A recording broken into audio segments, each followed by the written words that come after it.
ಓಂ ಹ್ರೀಂ ಭೈರವಿ ಕ್ಲಾಂ ಹ್ರೀಂ ಸ್ವಾಹ. ನಮಸ್ಕಾರ. ತುಂಬಾ ಜನ ನನ್ನ ಪ್ರಶ್ನೆ ಕೇಳ್ತಾ ಇದ್ರು, ಸರ್ ನಿಜವಾದ ಜ್ಯೋತಿಷಿನ ಹೇಗೆ ಕಂಡುಹಿಡಿದು ಅಂತೇಳಿ. ನಾನು ಸಿಂಪಲ್ ಆಗಿ ಹೇಳ್ತಾ ಇದ್ದೆ, ಏನಂತಂದ್ರೆ ನಿಮ್ಮ ಜೀವನದಲ್ಲಿ ಹಿಂದೆ ನಡೆದಿರೋ ಘಟನೆಗಳನ್ನ ಹೇಳಬೇಕು. ಆ ಹೇಳಿದ ಘಟನೆಗಳನ್ನ ನಿಮ್ಮ ಲಗ್ನಕ್ಕೆ, ನೀವು ಕೊಟ್ಟಿರೋ ಸಮಯಕ್ಕೆ ಒಂದು ಲಗ್ನ ಅಂತ ಇರುತ್ತೆ, ಆ ಲಗ್ನಕ್ಕೆ ಹೊಂದುತ್ತಾ ಅಂತ ನೋಡಬೇಕು. ಬರ್ತ್ ಟೈಮ್ ರೆಕ್ಟಿಫಿಕೇಶನ್ ಮಾಡಬೇಕು. ಅನಂತರದಲ್ಲಿ ಭವಿಷ್ಯವನ್ನ ಹೇಳ್ತಾ ಹೋಗ್ಬೇಕು ಅಂತೇಳಿ. ಸೊ ಇದನ್ನ ಮಾಡೋದಕ್ಕೆ 99% ಜ್ಯೋತಿಷರಿಗೆ ಬರೋದಿಲ್ಲ. ಯಾಕೆಂತಂದ್ರೆ ಬರ್ತ್ ಟೈಮ್ ರೆಕ್ಟಿಫಿಕೇಶನ್ ಅನ್ನುವಂಥದ್ದನ್ನ ಮಾಡೋದಕ್ಕೆ ಬಹಳ ಕಷ್ಟಪಡ್ಬೇಕಾಗತ್ತೆ. ಇನ್ನೊಬ್ರು ಕೇಳಿದ್ರು, ನೀವು ಹೇಗೆ ಭವಿಷ್ಯವನ್ನ ಹೇಳ್ತೀರಾ ಸರ್ ಅಲ್ಲದು ಅಂತಂದ್ರೆ, ನಾನು ಹೇಳುವ ಪದ್ಧತಿ ಹೇಗೆ ಅಂತಂದ್ರೆ, ಫಸ್ಟ್ ನಿಮ್ಮ ಲಗ್ನವನ್ನ ತಿದ್ದುತ್ತೀನಿ.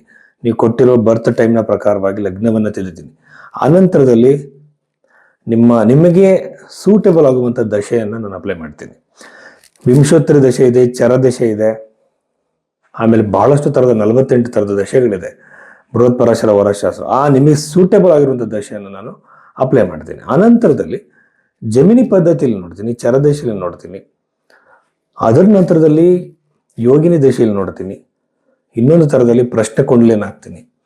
ಕೊನೆಯದಾಗಿ ನಿಮ್ಮ ಹಸ್ತರೇಖೆಗಳಲ್ಲಿರುವಂತಹ ರೇಖೆಗಳು ಯಾವ ತರದ ವಿಚಾರವನ್ನು ಸೂಚಿಸ್ತಾ ಇದೆ ಅಂತೇಳಿ ನಾನು ಎಲ್ಲದನ್ನು ಕೂಡ ಸಿಂಥಸೈಸ್ ಮಾಡ್ತೀನಿ. ಎಲ್ಲದನ್ನು ಕೂಡ ಅಪ್ಲೈ ಮಾಡಿ ಒಂದು ಪ್ರೆಡಿಕ್ಷನ್ಗೆ ಬರ್ತೀನಿ. ಇದಕ್ಕೆ ಟೈಮ್ ಹಿಡಿಯುತ್ತೆ.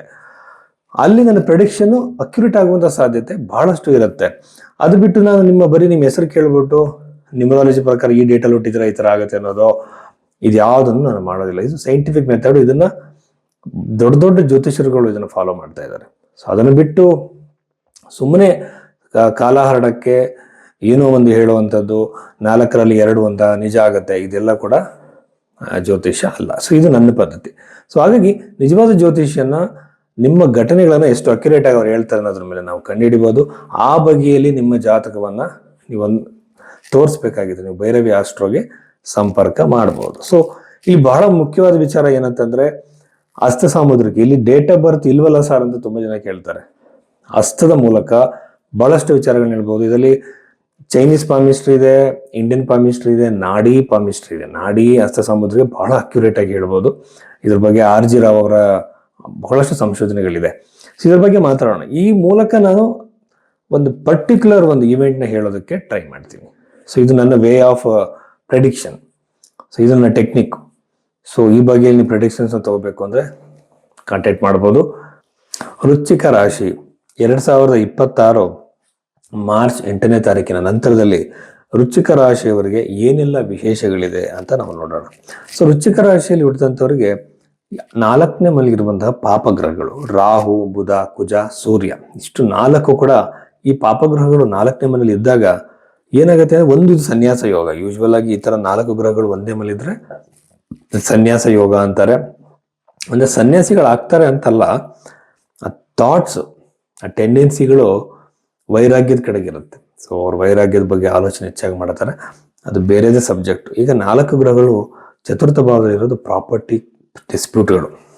ನೀವು ಪ್ರಾಪರ್ಟಿ ಇಷ್ಟಪಟ್ಟಿರ್ತೀರಾ, ಪಿತ್ತರಾಜಿತವಾಗಿ ಬಂದಿರುತ್ತೆ, ಡಿಸ್ಪ್ಯೂಟ್ ಬರುತ್ತೆ, ಕೋರ್ಟ್ ಮೆಟ್ಲು ಹತ್ತಬೇಕಾಗುತ್ತೆ, ಈ ಸಾಧ್ಯತೆಗಳಿರುತ್ತೆ. ಇಬ್ಬರು ಟೆನ್ಷನ್ ಆಗುವಂಥದ್ದಲ್ಲ. ಇದೆಲ್ಲ ಏನಂದ್ರೆ ಮ್ಯಾನೇಜಬಲ್, ಜಾಸ್ತಿ ದಿನ ಇರುವಂಥದ್ದಲ್ಲ.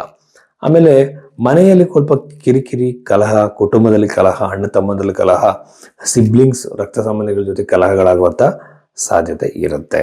ಆಮೇಲೆ ಚತುರ್ಥ ಭಾವದಿಂದ ಒಂದು ರೀತಿ ಯಾವುದೋ ಒಂದು ಪ್ರಾಪರ್ಟಿ ಖರೀದಿಗೋ ವ್ಯವಹಾರಕ್ಕೋ ಕೈ ಹಾಕಿದ್ರೆ ಅಲ್ಲಿ ಡಿಲೇ ಆಗುವಂತಹ ಸಾಧ್ಯತೆಗಳು ಈ ವೃಶ್ಚಿಕ ರಾಶಿಯವರಿಗೆ ಇರುತ್ತೆ. ನಾನಾ ತರದ ಆಲೋಚನೆಗಳು, ನೆಗೆಟಿವ್ ಆಲೋಚನೆಗಳು, ಚತುರ್ಥ ಅಂದ್ರೆ ಅದು ಗೃಹ ನಿರ್ಮಾಣ ಮಾತ್ರ ಅಂತಲ್ಲ, ಮನಸ್ಸಿಗೆ ಕಾರಕನಾಗಿರುವಂತಹ ಒಂದು ಸ್ಥಳ. ಆ ಸ್ಥಳದಲ್ಲಿರುವ ಪಾಪಗ್ರಹಗಳು ನಿಮ್ಮ ಮನಸ್ಸಲ್ಲಿ ನೆಗೆಟಿವ್ ಆಲೋಚನೆ, ನೆಗೆಟಿವ್ ಟೆನ್ಷನ್ಗಳನ್ನ ಜಾಸ್ತಿ ಕೊಡುವಂತ ಸಾಧ್ಯತೆ ಇರುತ್ತೆ. ವಿವಾಹಕ್ಕೆ ಉತ್ತಮವಾಗಿದೆ, ವಿವಾಹದ ಸಾಧ್ಯತೆ ಇದೆ. ಪ್ರೇಮ ವಿವಾಹಕ್ಕೆ ಸಾಧ್ಯತೆ ಹೆಚ್ಚಾಗಿದೆ. ನೀವು ಇಷ್ಟಪಟ್ಟಿರ್ತೀರಾ, ಅವ್ರನ್ನ ವಿವಾಹ ಆಗ್ಬೇಕು ಅಂತೇಳಿ ಮನೇಲಿ ಒಪ್ಸೋದಕ್ಕೆ ಪ್ರಯತ್ನ ಮಾಡ್ತಿರ್ತೀರ, ಅಲ್ಲಿ ನಿಮಗೆ ಅನುಕೂಲ ಆಗ್ಬೋದು. ಉದ್ಯೋಗಕ್ಕೆ ಸಂಬಂಧಪಟ್ಟಂತೆ ಖಂಡಿತವಾಗಲೂ ಅನಾನುಕೂಲ ಇದೆ. ಕೇತು ಗ್ರಹದ ಉಪಸ್ಥಿತಿ, ಕೇತು ಗ್ರಹ ನಿಮಗೆ ಉದ್ಯೋಗ ಪ್ರಾಪ್ತಿ ಲೇಟ್ ಮಾಡೋದು, ಇಂಟರ್ವ್ಯೂಸ್ ಕೊಟ್ರೆ ಅಲ್ಲಿ ನಿಮಗೆ ಬೇಗ ರೆಸ್ಪಾನ್ಸ್ ಸಿಗಲ್ಲ. ಆಮೇಲೆ ಒಂದು ಬಿಸ್ನೆಸ್ ಟ್ರೈ ಮಾಡ್ತಿರ್ತೀರ, ಅಲ್ಲಿ ಬೇಗ ಕೆಲಸ ಕಾರ್ಯಗಳು ಆಗಲ್ಲ. ನಾನಾ ತರದ ಟೆನ್ಷನ್ಗಳು ಉದ್ಭವ ಆಗುತ್ತೆ ಕರಿಯರ್ ರಿಲೇಟೆಡ್ ಆಗಿ ವೃಶ್ಚಿಕ ರಾಶಿಯವರಿಗೆ. ಇದನ್ನ ಹೊರಗಡೆ ಬರಬೇಕು ಅಂದ್ರೆ ಕೇತು ಗ್ರಹದ ಜಪವನ್ನು ಮಾಡಬೇಕಾಗತ್ತೆ. ಬಟ್ ಸರಿಯಾಗಿರುವಂತಹ ಪೂಜೆಗಳನ್ನ ಮಾಡಬೇಕು. ಹಂಗಂತೇಳಿ ನಿಮ್ಮ ಹಣೆ ಬರೋ ಚೇಂಜ್ ಆಗತ್ತೆ ಅಂತಲ್ಲ, ಸ್ವಲ್ಪ ನ್ಯೂಟ್ರಲ್ ಆಗ್ಬೋದು ಅದು. ಈ ಸಾಧ್ಯತೆಗಳು ನಿಮಗೆ ವೃಶ್ಚಿಕ ರಾಶಿಯವರಿಗಿದೆ. ಆಮೇಲೆ ವಿವಾಹದ ಸಾಧ್ಯತೆ ಆಲ್ರೆಡಿ ನಾನು ಹೇಳಿದ್ದೀನಿ. ಇನ್ನು ಫೈನಾನ್ಷಿಯಲ್ ಆಗಿ ಸಡನ್ ಆಗಿ ಹಣ ಬರುವ ಸಾಧ್ಯತೆ, ಎಲ್ಲೋ ಒಂದ್ ಕಡೆ ಹಣ ಕೊಟ್ಟು ಸಿಗಾಕೊಂಡಿರ್ತೀರಾ, ಸಾಲ ಇರುತ್ತೆ, ಆ ಹಣ ಬಂದು ಈ ಸಾಲ ಕ್ಲಿಯರ್ ಆಗ್ಬೋದು. ಈ ಒಂದು ಅನ್ಎಕ್ಸ್ಪೆಕ್ಟೆಡ್ ವೇಲಿ ಹಣ ಬರುವಂತ ಸಾಧ್ಯತೆ ವೃಶ್ಚಿಕ ರಾಶಿಯವರಿಗೆ ಅತಿ ಹೆಚ್ಚಾಗಿದೆ. ಕುಟುಂಬದ ಕಲಹ ಆಗ್ಬೋದು, ಯಾವ ಕಾರಣಕ್ಕೂ ತಲೆ ಕೆಡ್ಸ್ಕೊಳಕ್ ಹೋಗ್ಬೇಡಿ. ಜಗಳಗಳಾಗ್ಬೋದು, ಯಾವ ಕಾರಣಕ್ಕೂ ತಲೆ ಕೆಡ್ಸ್ಕೊಬೇಡಿ. ಮನಸ್ಸನ್ನ ಪ್ರಶಾಂತವಾಗಿ ಇಟ್ಕೊಳ್ಳಿ. ಈ ಒಂದು ಸಿಚುವೇಶನ್ ಹೋಗುತ್ತೆ ಅಂತ ಅನ್ಕೊಳ್ಳಿ.